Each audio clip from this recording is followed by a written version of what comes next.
I really just want to see originality and people taking time in coming up with new and hard to duplicate concepts and, videos and branding and everything else. Like, I think the coolest part about a lot of the artists that we admire is when we hear them or look at them or look at their style, their branding, or their content, if you were to close your eyes, it's them.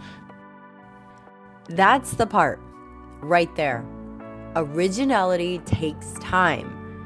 In a world where artists are told to post more, move faster, and chase what's trending, Proppaganda is taking a different approach. He's building a world around music, one rooted in fear, adrenaline, cinematic visuals, and creating moments people can't easily copy. In this episode, we talk about what it means to face fear as an artist, how it took him 8 years to finally release music, and why building a memorable brand is about more than just putting songs online. It's about creating something that feels unmistakably yours. Welcome to Redefining Music. Let's get into it. Welcome to the Redefining Music podcast, where we help artists take ownership of their music careers. And tonight we have a special guest all the way from California, artist Proppaganda. Not only is he an incredible artist, he's also a daredevil, and he's done sets in incredible places, and we're going to get into that. So welcome, Proppaganda. Yeah. Thank you so much for having me. I'm beyond stoked to just be able to talk to you guys and share a little bit more about what I do and how we got here. Definitely. Now, before we get into all the music, take us back. How did you get started in music? Like, what was that spark for you? Yep, so it was 2016. A good friend of mine named Cam Innes, who works for Blank Canvas now down in Miami, and he does productions in Nashville, was working in Michigan as a talent buyer for a company called SFX. And me and Cam used to go to raves together. We would rent party buses and go to, all the old trap shows back in the day and bring all of our friends. And he knew I had a lot of friends in Kalamazoo, where I was from, because I was in a fraternity there. And so Cam booked Zeds Dead to play a show there, and he needed people to, sell the show, because dance music back in 2016 was a new concept. And so Cam called me up and was like, hey, I need you to help me sell tickets to the show and help me find DJs and, try to build this concept that we're trying to, do, because I know you know a lot of people. Can you help? And I essentially lied to him and told him that I knew how to DJ and that I could play the show, and I promised I would bring hundreds of people in exchange for him giving me a slot. And Cam gave me a 30-minute slot to play the show. I hung up the phone after he said that I could do it. He also said, if you mess this up, I'll never do anything with you again. So I hung up the right? I was like, oh my God. So then I hung up the phone, went to Guitar Center, I bought a mixer, and then I played a show in front of 2,600 people. And that's how I started in 2016, never looked back. Okay. How long was the time before he asked you to when you played? It's about 30 days. You had 30 days? Yep. I couldn't even learn how to DJ in a month. Yeah, it was insane. I didn't stop practicing, the worst part part of the decision was the fact that I never played in front of people before. And you can be a bedroom DJ all day long, but when I walked on stage, I was like, what did I sign up for? This is crazy. And so, it was about 26 to 30 days, something like that. Okay, tell me about the moment you walked on stage. As in your first time playing in front of people, you're a DJ for 26 to 30 days. How did you feel, and how did you conquer that? It was nuts. So I had sold 315 tickets to the show. My family was there. We rented 2 party buses that fit 60 to 70 passengers. All my friends were on the rail. And so I just felt like I could get through it and be cool and just act, play the part, because I had so much support there. Yeah. So that was my first all right, I got this. Everyone's here and I can do this. And I practiced for hours day and night to do it. And the technology on DJing, compared to the true artists who started DJing on vinyl, has gotten dramatically easier to do. So I'm not a super whiz kid who like just like somehow picked it up magically and this is, you know, an easy thing to do. Or I'm not trying to say it's not an easy thing to do, but the technology helped. Okay, incredible. But still. Yeah, sync button was hit. Still. Every time. Okay, so how did that gig go? Okay, you opened for Zeds Dead. Yep. How was that? It was the coolest experience ever, probably still to this date, like the coolest thing I've ever done with music.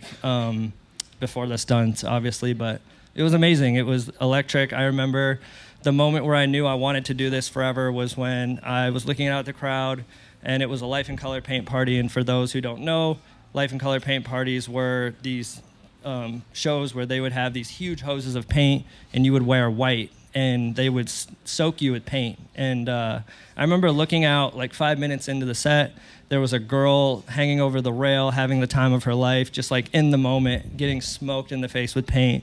And I just had this like thought in my head where I was like, because I didn't know if I wanted to continue to go to school. I was trying to figure out my life, and I was just like, that. I just knew in that moment I was never going to go back to school again, and I literally dropped out of college a week later. Wouldn't suggest it, though. Okay, how many in the audience can relate to this in some way? Artists? Yeah, you just like have that moment, right? You just know, and you know, I've been involved in electronic music since then. I do electronic music full time on multiple faucets, from apparel to talent buying. I've worked with over 100 different camps. Like, I just know that this is my home and where I belong. And music, I started producing first, and now that the music's taking off, it feels good to finally show why I got into dance. So you just know, and in that moment, I'll never forget it, and that was my moment. Okay, so what happened after the moment? Like, what did you think after the show? Like, were you like, I'm really doing this? You don't just drop out of college. Okay, how did you come to that conclusion? Gosh. Tell me about that. Yep, so I called my advisor a week later, and I didn't even tell my parents. The best part about my parents is they've always let me do what I've wanted to do, which is good and bad, you know, but I dropped out. I called my advisor and I said, hey, I know you've helped me change my major 6 times. I know you've tried to help me figure out my path, and you've been very patient with me. I just want to let you know I'm quitting to be a DJ, and I'm going to figure this out. And she was like, you need to think more about this before you make this decision. You're making a bad, you know, this is not good. Like, you're telling me you want to be a DJ. And I was like, again, you can't convince me to change my mind. I'm out, and I'm done. And so I went to a festival with these friends that I met, because my favorite part about festival culture, especially when you're in your like low 20s, is you meet somebody and you're all having a blast, and then somehow you become best friends in 5 minutes. And so I met these kids who lived in Wisconsin, where we met at a show. They were going to Somerset Festival. I ended up going to Somerset Festival with them in 2016, and we linked up, and they were telling me about a summer job that they had gotten to, you know, fund their college for a year, and that job was caddying. And so I knew that they made a ton of money caddying, so I dropped out of college. I called them up and I said, hey, I need you to do me a favor. I need you to get me an interview at this golf course. And I've played maybe like 10 rounds of golf in my entire life. Like, I don't belong at the golf course name's Whistling Straits. It's a professional golf course, one of the top courses in the country. And they made good money over the summer. And so I was like, I need you to help me out. I want to fund my music school, and I want to, you know, work with you guys over the summer. So they end up getting me an interview. Before I even got the job, I packed up all my stuff from Michigan and moved in with one of them where they had an extra room for me. I interviewed to be a caddy to fund my music career. And this is 2016, it was a long time ago. And I didn't get the job. So I already moved out to do this. Oh, no. Yeah, and so, because I failed. It was like a professional course. I didn't know the etiquette. I didn't know the rules. I didn't know what I needed to know to do this. And so I got the email, and I was gutted because I was like, well, I quit college for this. Like, what am I going to do? And so I called the public line of the golf course, and I was like, hey, I need to speak to the caddy master immediately. So I called him up, and I was like, hey, his name was Pat. I said, Pat, this is Brian. I just got the email, and I'm just letting you know that I already packed up all my stuff to move out here, and I know I didn't get the job, but I want to go to music school, And I know that if I can work here, I can fund it because it's expensive. And I promised him that if he gave me a chance, I would be one of the top caddies by the end of the year. And just like Cam, he was like, okay, but if you fuck this up, sorry, that's literally what he said. He said, if you fuck this up, you're out. You're on a tight rope. Yeah. And so he got me the job to work there. And then that's what funded my music school for 2 years in 2017. That says a lot about character, and that says a lot about like when you're told no, you said no. I'm gonna at least send an email. At least say this. Give your story. You gave your story, and it like really worked. Okay, so now you caddied. Yep. How did that go? It was horrible. So like the thing with this course is you carry 2 bags on your shoulders, and because there's no carts, because it's a nice place, it's a prestigious place. Okay. So you're carrying 2 golf bags for 2 golfers, where it's an extremely difficult place to play golf. And so for every day, you walk 20,000 steps, 2 golf bags, one guy hits it this way, one guy hits it that way, and you're just grinding from 6 a.m. to sunset, handling these, rather snooty but very like pretentious kind of like fancy people who have high aspirations to having you help them have a good round. And I made so many mistakes in the beginning, but in the end I was one of the best, so it worked out. And now I love golf. That's right, because you golfed when you got to Austin. Yeah, this morning. I played this morning. So did you find your love of golf from caddying? Yeah. Okay. It's awesome because it's so hard. And I just love that it's hard to be good, and it's humbling, you know. It is. Okay, so then you did the thing. You got through your music school. Yep. Then what happened? So I hired many mentors. I went to many different schools. I did every YouTube tutorial. I studied other producers. I paid producers for lessons. But I still just didn't feel like I was ready to release what I had worked on. Like, it was just a feeling thing for me. Like, I knew that I was going to do it, but I knew that when it did come out, I wanted it to make a splash, and I wanted it to be polished. And like, the worst part about most artists, which I'm sure you know better than anybody, is we are perfectionists in our own way, and we limit our ability to grow because we overthink mostly everything when it comes to our craft. And so for 8 years, it took me 8 years to put a song on Spotify because I didn't think that I was ready to tell the world that, hey, I'm an artist, here's my song. Like, when I put my first song on Spotify, I felt exposed, you know? I felt like the whole world was like, oh my God, like it was a very bizarre feeling for me. So it just took a lot. Okay, so what was that response you got from your first track? It was good. The song has done almost 600,000 plays on Spotify. It's a really slammin' acid techno song. Ooh. I love trance elements. I love acid. I love techno, and I love cinematic elements too. And I feel like that song was like a perfect like, hey, I'm here. And you know, I followed it up with a bunch of solid releases as well. And yeah, I think it did exactly what I hoped that it would do. You know, you touched on a point that I know a lot of artists struggle with, myself included, is putting yourself out there. Like that, it's so hard to hit the button and say, "Oh, I'm putting this out for the world to judge me." You know, but we're our own worst critics most of the time. Yep. Okay, so did it take off right away, or did you have to build that up? How was it to get to that 600,000 mark? So I love marketing, and I've been able to be around some of the top marketers in the world, and I've done, because prior to, you know, I'm 32, so prior to doing, you know, not releasing anything on the music side, I've been involved with a bunch of different successful entrepreneurs, and they always taught me the importance of polished branding and marketing and cultivating an audience and fans. And so I figured that I've been a daredevil / crazy adrenaline junkie since I was a kid. I've broken numerous bones. I've been to the hospital many times. I've had many surgeries. Your poor parents. I know, oh my God, they deserve all the world, you know?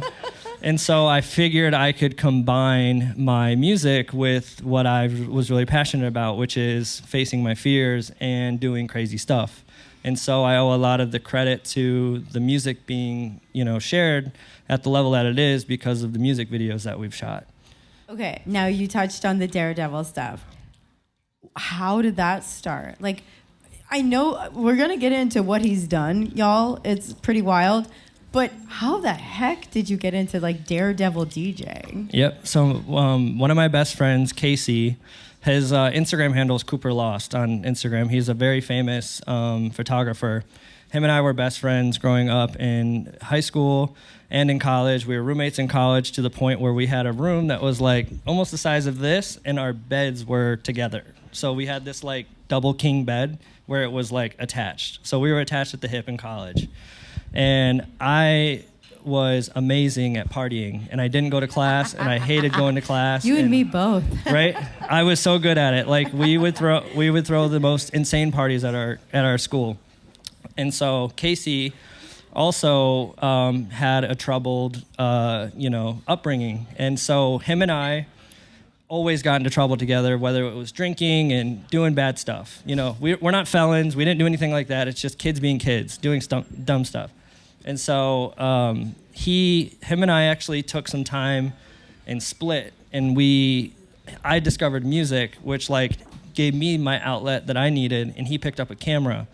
And 8 years later, I called up Casey and I was like, hey man, like, how have you been? Like, what's going on? And then he told me he, picked up a camera and he changed his life around and he's touring the world doing these things. And I found music and I was like, how can we do something together that would like be a full circle moment for us to create and do what we love to do, which is he likes to film.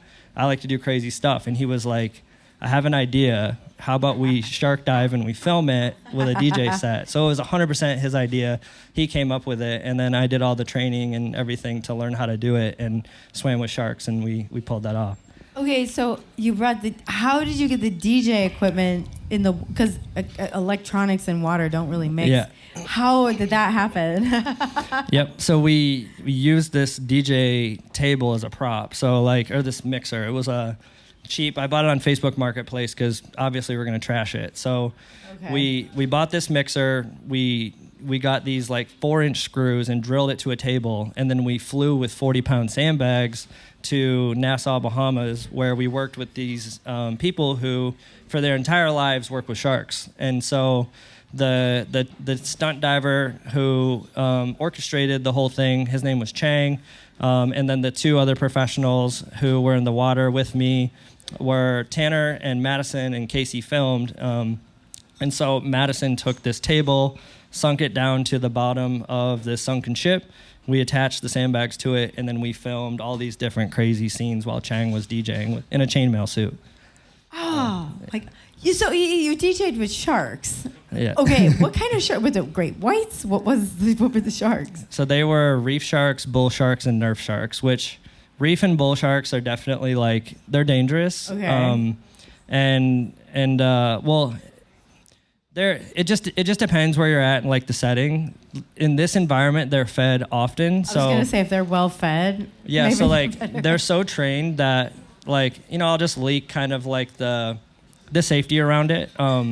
They're so trained that when the boat drives to the location, because it's a really cool place to film, they know that based off the way that the engine sounds that they're going to get fed. So they go down and they wait to get fed. So humans aren't a target.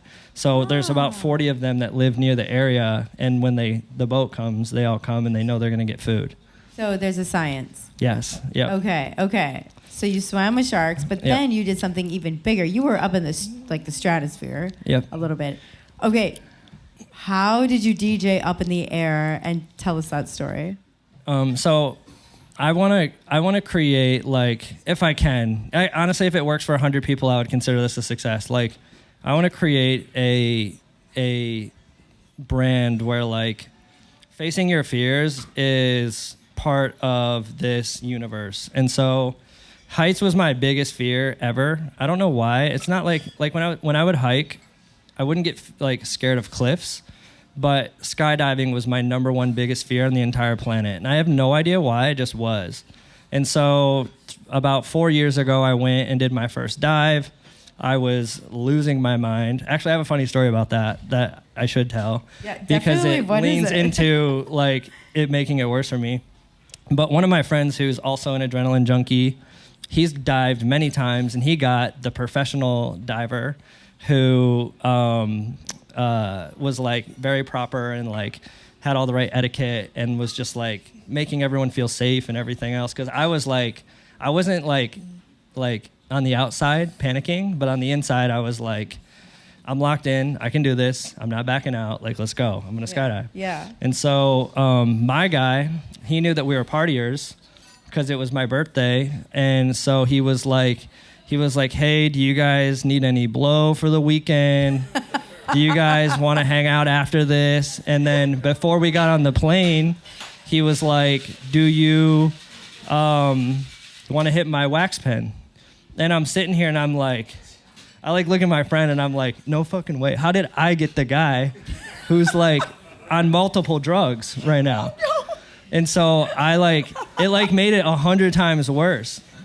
And so I strap up with him and I'm just like, my friend's just cracking up because he's like, this is just insane that you got, the guy, because he knew it was my biggest fear. And then we did my first dive.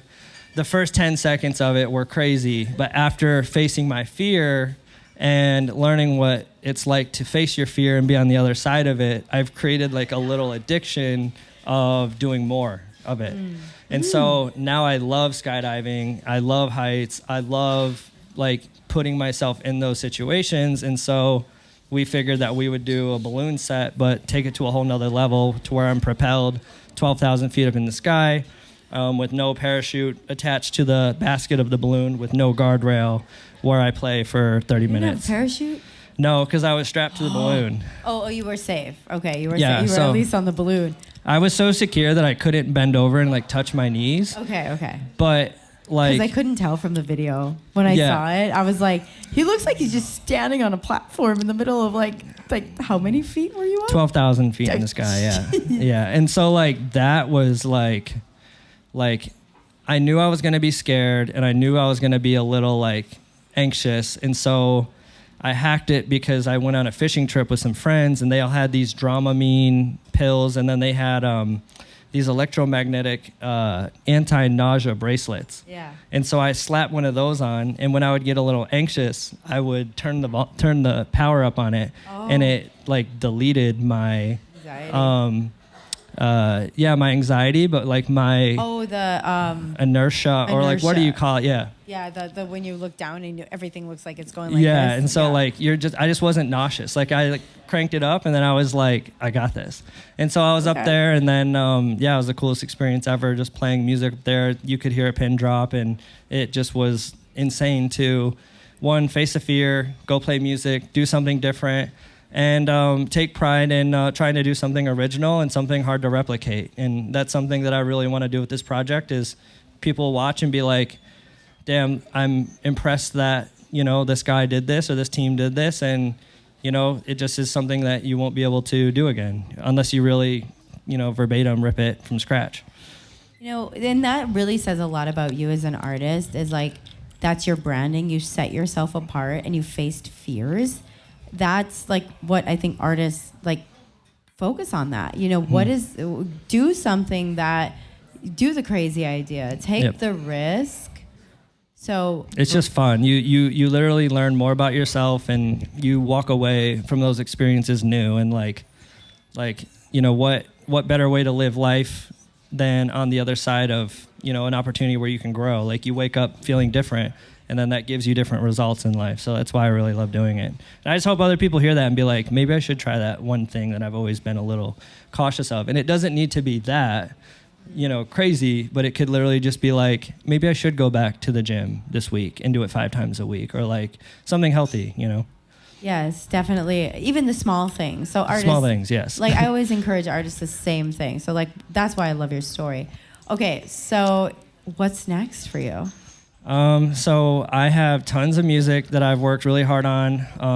I am really excited about it. I think it, is levels away from what I have been putting out. I have an amazing team now. I have people who help me with, this whole universe of what we've built in such like a short time, because we've only released music for a year. And we're just gonna, send out these big, songs that we've made. And I have a big remix that we got asked to do which is awesome. Actually, I think I can share. Yeah. So it's a Like a Prayer remix with Gareth Emery, the Madonna. Wait, Madonna's one?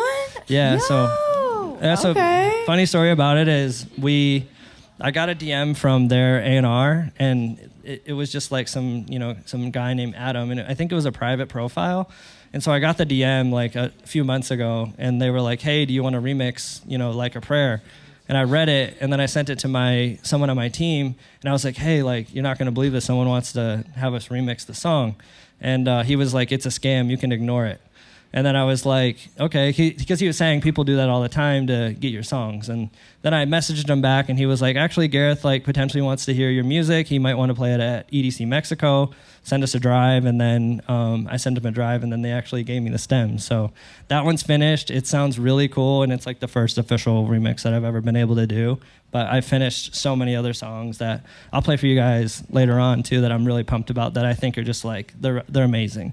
You have some ID tracks, right? Yeah. Yep. Tons of them. So I can't wait to hear it. Yeah. Yep. Oh, Brian, this has been such a great conversation. Okay, how can people connect with you online? It's just Proppaganda with 2 P's. That's it.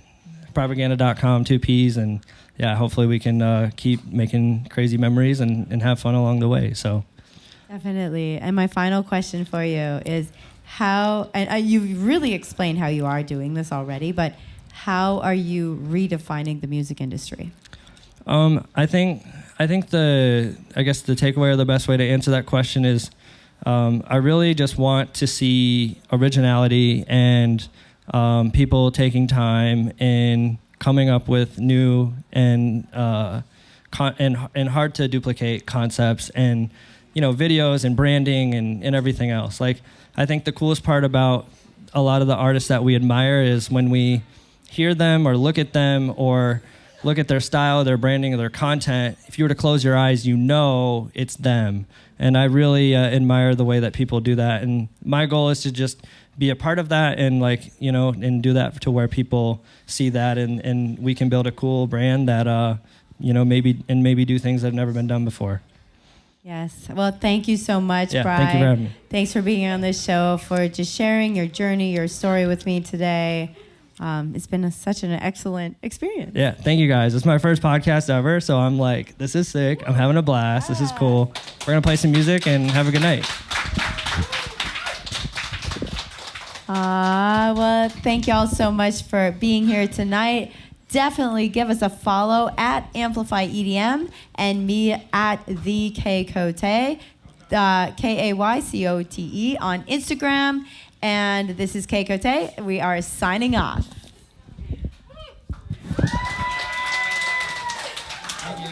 Thank you.